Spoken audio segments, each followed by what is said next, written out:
Jadi pasti akan ada pertanyaan, Pak, KTP saya hilang, kakak kami sudah tidak ada, dan seterusnya, bahwa kita warga negara Indonesia yang sudah memiliki KTP itu sudah ada record biometriknya di Dukcapil.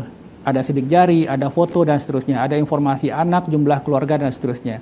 Nah, ini akan kita optimalkan, jadi tidak usah khawatir, seluruh proses yang berkaitan dengan administrasi Huntara dan DTH itu akan langsung ditangani dan diverifikasi dengan data Dukcapil bersama-sama nanti dengan petugas administrasi dari level terkecil, RT, RW, dusun, gampong, naik ke desa dan kecamatan. Udah memang belum kayaknya.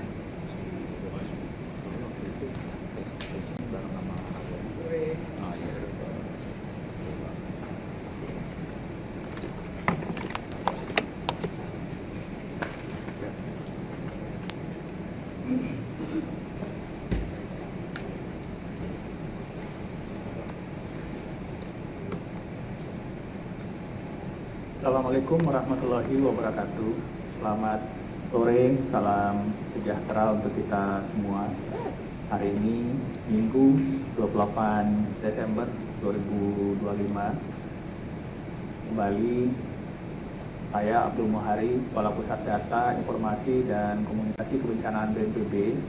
Sore hari ini bersama Bapak Oscar Siagian, Direktur Air Minum Kementerian PU. Kita kembali akan melaporkan situasi dan penanganan pasca bencana banjir dan longsor yang terjadi di 3 provinsi, Aceh, Sumatera Barat, dan Sumatera Utara. Sekali lagi penanganan ini terus kita lakukan, tidak ada hari libur, tidak ada siang malam, ini kita optimalkan, kita maksimalkan supaya proses pemulihan ini bisa berjalan lebih cepat. Mungkin saya akan mulai dari komponen prioritas pencarian dan pertolongan. Seperti kita sampaikan kemarin, di beberapa titik itu sudah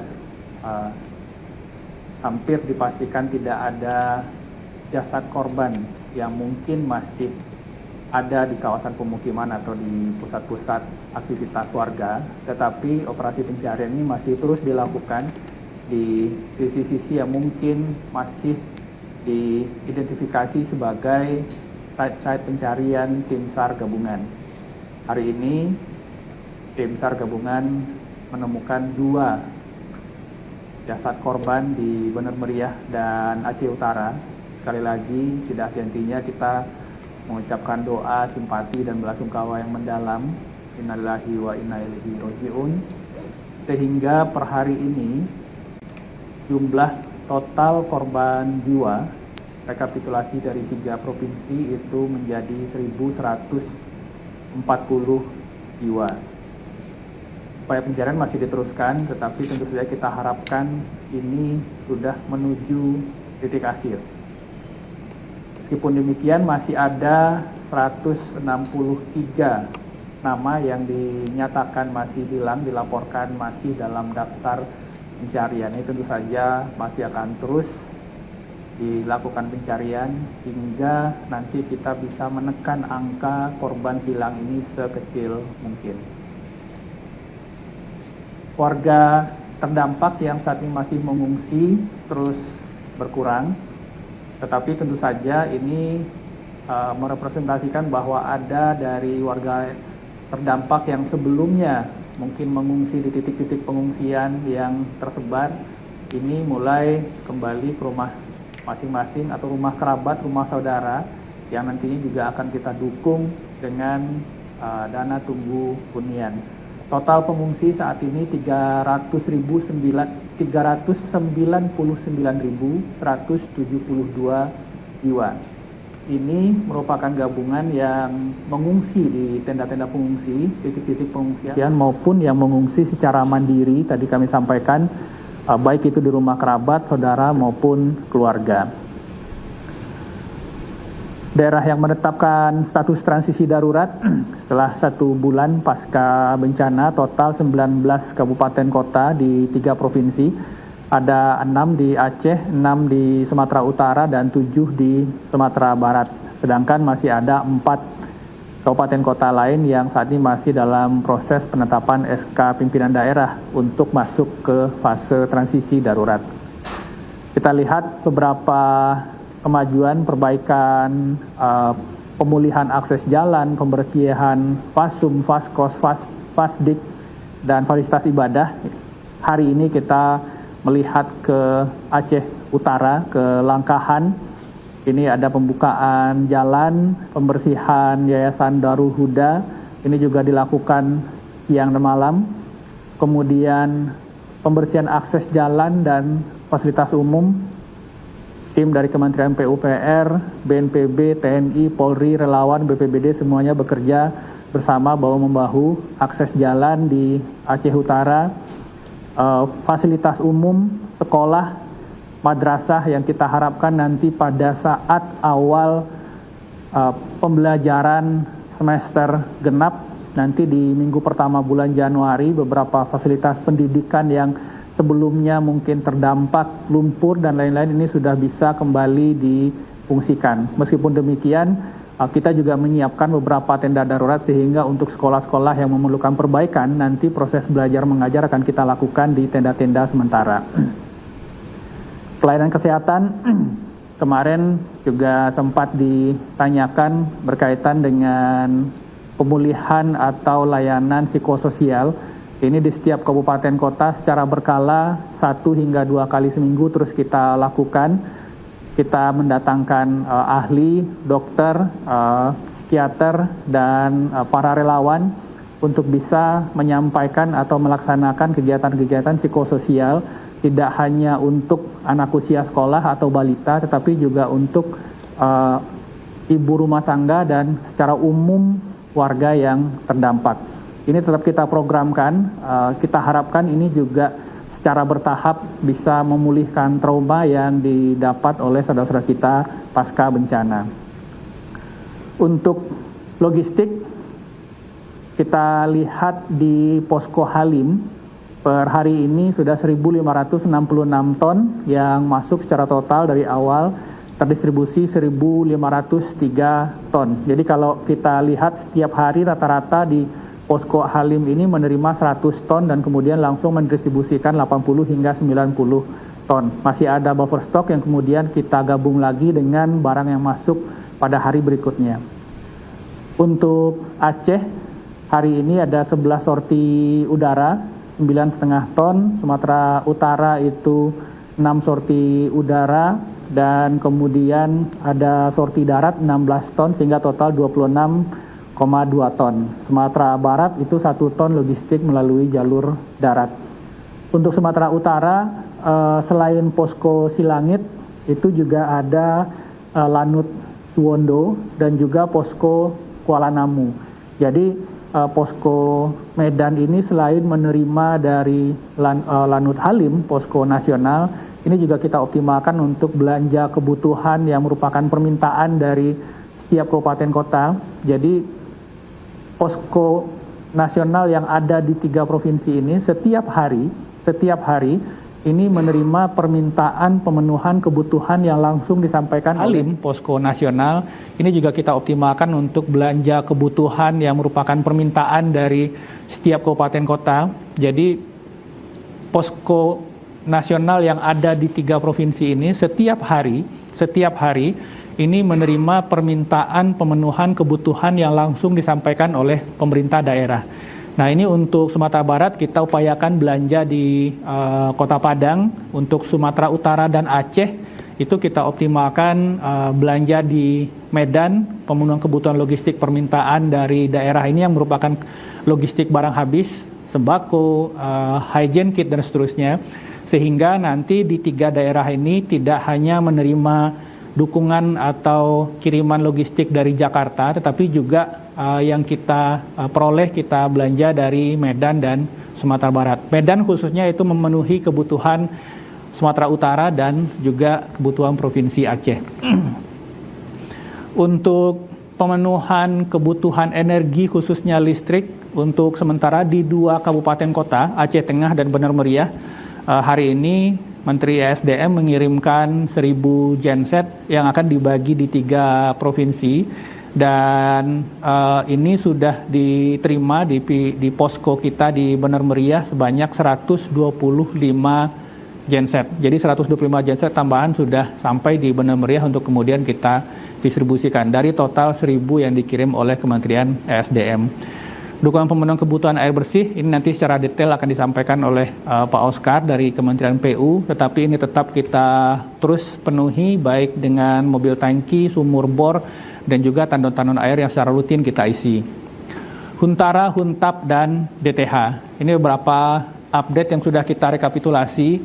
Nanti juga kita akan melihat kembali proporsi rumah rusak, kemudian permintaan DTH, permintaan Huntara, sehingga kita benar-benar bisa melihat dari proporsi jumlah rumah rusak nantinya berapa yang akan masuk Huntara, berapa yang akan diberikan DTH, karena tidak semua saudara-saudara kita yang rumahnya mengalami kerusakan parah atau hanyut itu ingin pindah sementara ke DTH. Ada yang ingin mendapatkan DTH dengan kemudian menumpang sementara atau mengontrak sementara di tempat kawasan yang lama.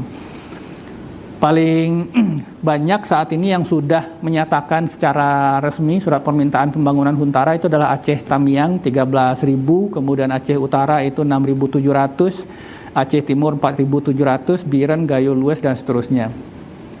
Secara umum ini pembangunan fisik sudah mulai di 2 kabupaten kota, yaitu PD dan PD Jaya. Usulan lokasi ini sudah ada di 6 lokasi, khusus Aceh Tamiang ini yang di kawasan lahan PTPN ini sudah dibangun 500 unit, saat ini berjalan oleh Danantara. Proses identifikasi lahan itu di Aceh Timur dan Nagan Raya, dan yang baru mengusulkan itu ada 3 Huntara tinggal di tempat kerabat dan menyatakan tidak memerlukan Huntara. Jadi kita langsung membangun Huntap, dan saudara kita yang saat ini tidak punya rumah ini menumpang sementara atau mengontrak sementara nanti kita cukupkan dengan DTH. Jadi ada beberapa kabupaten kota yang menyatakan tidak akan membangun Huntara dan akan langsung membangun Huntap. Di Sumatera Utara komposisinya seperti ini, Sibolga itu sudah proses pembangunan Huntap, Tapanuli Utara itu unit kedua sedang berproses, Tapanuli Tengah kajian lahan sudah dilakukan, akan segera dilakukan groundbreaking. Tapanuli Selatan, Langkat, Humbang, Hasundutan saat ini sedang dalam proses pengajuan SK dan surat permohonan pembangunan kepada pemerintah. Untuk Sumatera Barat ini juga sudah fix jumlahnya, tetapi ini bisa saja nanti kemudian ini bertambah.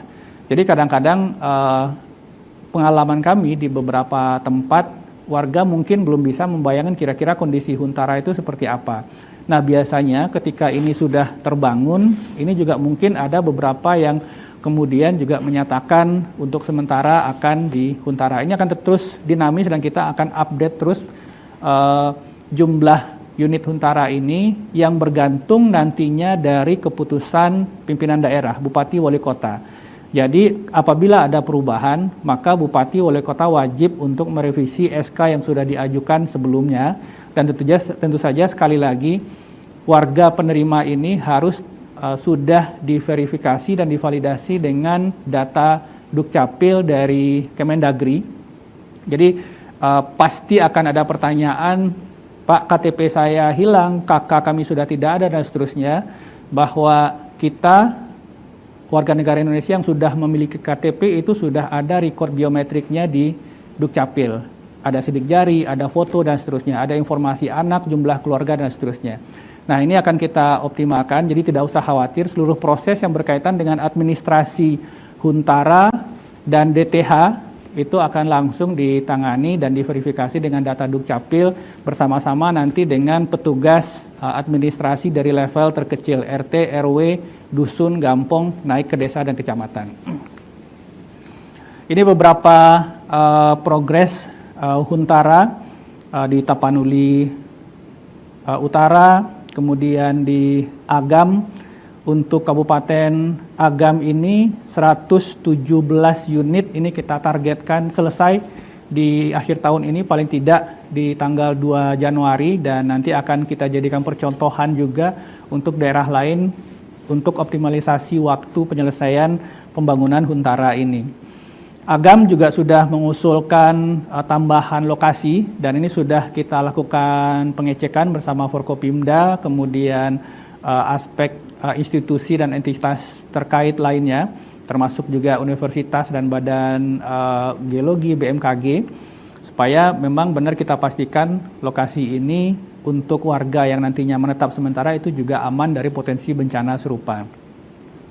DTH, dari data yang kami sampaikan kemarin ada tambahan usulan yang sudah masuk dari Aceh Tengah, kemudian perubahan penambahan jumlah warga penerima manfaat dari Kabupaten Solok, dan ini juga sekali lagi akan terus kita update. Jadi proporsinya nanti dari total jumlah rumah rusak berat, nanti berapa yang akan masuk Huntara, berapa yang akan mendapat DTH. Sekali lagi ini proses yang berkaitan dengan administrasi kependudukan, ini tidak akan dipersulit. Kita sama-sama mengetahui kondisi-kondisi darurat yang ada sekarang.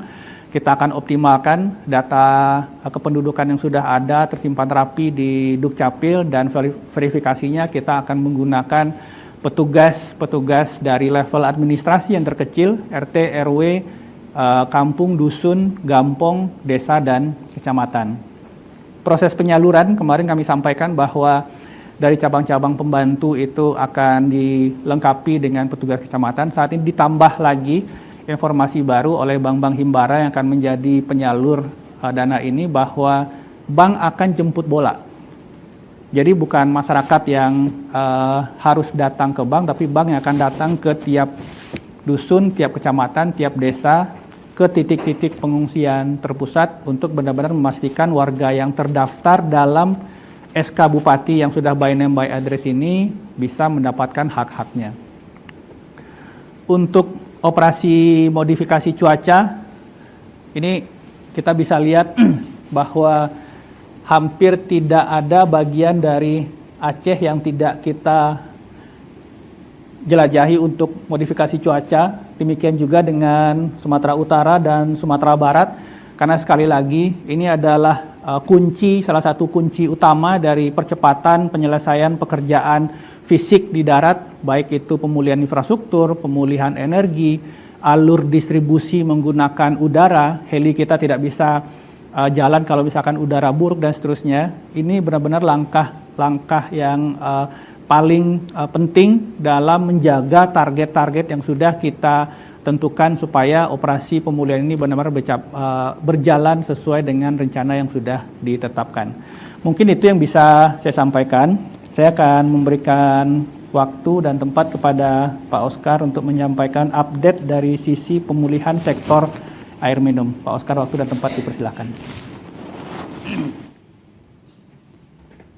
Baik, izin, terima kasih Pak Am. Saya akan menyampaikan update terkait dengan penanganan keadaan darurat pasca banjir dan tanah longsor di 3 provinsi Aceh, Sumatera Utara, dan juga Sumatera Barat terkait dengan air minum. Jadi di Aceh kami ada 73 sistem penyediaan air minum yang terdampak dari pasca banjir dan bencana longsor. Di Sumatera Utara ada 46 sistem kita yang terdampak, dan kemudian di Sumatera Barat sendiri ada 60 sistem penyediaan air minum. Nah, ini adalah kabupaten kota yang ada di Aceh, itu ada di 11 kabupaten kota dari 73 SPAM tadi, dan kemudian itu berdampak ke pelayanan 168.000 lebih sambungan rumah. Ini beberapa dokumentasi sistem penyediaan air minum yang ada di Aceh Tamiang, ya, di Karangbaru, dan kemudian di Kuala Simpang, dan juga di Rantau. Bahwa memang intiknya kita di sini, mohon maaf, ini kalau terlihat bahwa ini intiknya kita sudah tidak aman, jadi memang kita nanti mungkin akan lakukan pengamanan terkait dengan kondisi intiknya kita, dan ini di Babo, dan ini sepertinya kita akan pindah karena ini lumpurnya sudah cukup tinggi dan tidak akan bisa berfungsi. Nah, ini sebaran spam kita yang 46 tadi di Sumatera Utara, ada di 9 kabupaten kota, dan dampaknya ada di 88.000 lebih sambungan rumah, dan ini adalah lokasi yang terdampak dari spam-spam yang ada. Ini contoh yang di Sibolga dan juga di Tapanuli Tengah, ini di Tapanuli Utara, dan juga di Langkat itu di Stabat. Di Stabat sendiri hari ini sudah berfungsi tapi tidak fungsional seluruhnya. Demikian juga dengan di Kuala Berkumit di Kabupaten Langkat. Di Sumatera Barat sebarannya ada di 13 kabupaten kota. Itu dari 60 spam tadi, termasuk juga ada beberapa 170 lokasi PAM SIMAS kami yang juga terdampak. Itu berdampak terkait terhadap 285.000 lebih sambungan rumah. Dan ini adalah beberapa lokasi yang terdampak di Sumatera Barat, di Kabupaten Solok, Padang Pariaman, dan juga Kabupaten Agam. Dan ini rencana penanganan kami terkait dengan infrastruktur air minum. Yang pertama, di tahun ini kami dalam tanggap darurat adalah menyediakan air minum bagi pengungsi atau masyarakat yang terdampak, baik itu menggunakan sumur bor yang ada atau kami juga membangun sumur bor. Demikian juga kami menyediakan hidran umum dan juga pipa mobile di lokasi-lokasi pengungsian masyarakat. Saat ini prasarana kami yang sudah ada di lapangan tersebar di 22 kabupaten kota di Provinsi Aceh, Sumut, dan juga Sumatera Utara. Ada hidran umum, tangki air kapasitas 2.000 liter per detik, kemudian 1.000 liter per detik, ada 6. Ada toren ini di rumah sakit di Aceh, dan kemudian juga ada mobil tangki air yang membawa air dari sumber depo-depot air sampai ke mengisi ke tangki HU. Kami juga menyediakan pipa mobil ada 17, dan ini sebaran di Provinsi Aceh. Jadi sehari itu bisa puluhan ribu sampai dengan ratusan ribu liter per hari ya. Air yang kita mobilisasi ke tangki-tangki HU yang ada di posko-posko pengungsian. Ini aktivitas yang dilakukan di Provinsi Aceh, dan ini juga di Provinsi Aceh, di Biren dan di Tamiang, Aceh Timur. Kemudian ini adalah spam yang tadi terdampak. Ini adalah proses pembersihan lumpur untuk bisa memulai mengaktifkan kembali spam yang salah satu spam yang terdampak di Aceh Tamiang di Kuala Simpang. Di sini juga kita melibatkan TNI untuk bisa membantu percepatan pemulihan spam yang terdampak tadi. Nah, ini sebaran layanan kita di tanggap darurat untuk di Provinsi Sumatera Utara. Memang tidak seluruh kabupaten kota yang terdampak di awal. Ini saat ini mungkin kita hanya tinggal di 5 kabupaten kota saja, HU kita yang masih di sana, dan mobil tangki air serta IPA mobil kita. Ini aktivitas kita di Sumatera Utara. Ada juga pengambilan air baku untuk bisa mengolah air yang ada dari sungai yang ada untuk bisa dimanfaatkan menjadi air bersih bagi kebutuhan masyarakat. Demikian juga kita menggunakan pipa mobile untuk mengisi dapur umum masyarakat. Ini juga aktivitas kita. Ada petugas kita yang kemudian menyampaikan kepada masyarakat pengungsi yang terdekat untuk bisa mendapatkan air bersih di lokasi sekitarnya. Dan ini pengisian air bagi dapur umum yang ada di lokasi posko-posko pengungsian yang ada di Sumatera Utara. Ini sebaran prasarana kita yang ada di Sumatera Barat, yang masih hari ini masih terdapat di 6 kabupaten kota di Sumatera Barat. Ini penanganan yang kita lakukan di Sumatera Barat. Ada mobilisasi pipa karena jalur pipa yang terdampak yang memang pada saat itu masih bisa langsung segera ditangani, dan kemudian kita juga sudah memperbaiki beberapa jalur pipa transmisi yang terdampak untuk memperbaiki sistem atau spam kita yang terdampak di Provinsi Sumatera Barat. Ini kondisi di Padang, di spam Gunung Pangilun. lokasi sebelumnya, dan saat ini sedang dilakukan pembersihan untuk bisa mengaktifkan kembali intake sebagai sumber air baku bagi instalasi di Gunung Pengilun, Kota Padang. Dan ini di Lubuk Basung, Kabupaten Agam juga sama, bagaimana kondisi sebelumnya yang lumpur sedimentasinya sangat tinggi dan kekeruhannya juga tinggi, dan ini kemudian sudah mulai ditangani untuk bisa memperbaiki sistem penyediaan air minum agar bisa melayani jaringan perpipaan di masyarakat.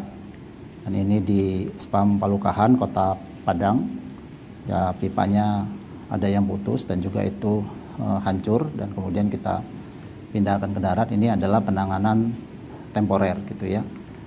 Dan ini dukungan kita kepada masyarakat di posko pengungsian yang memerlukan dukungan air bersih kita.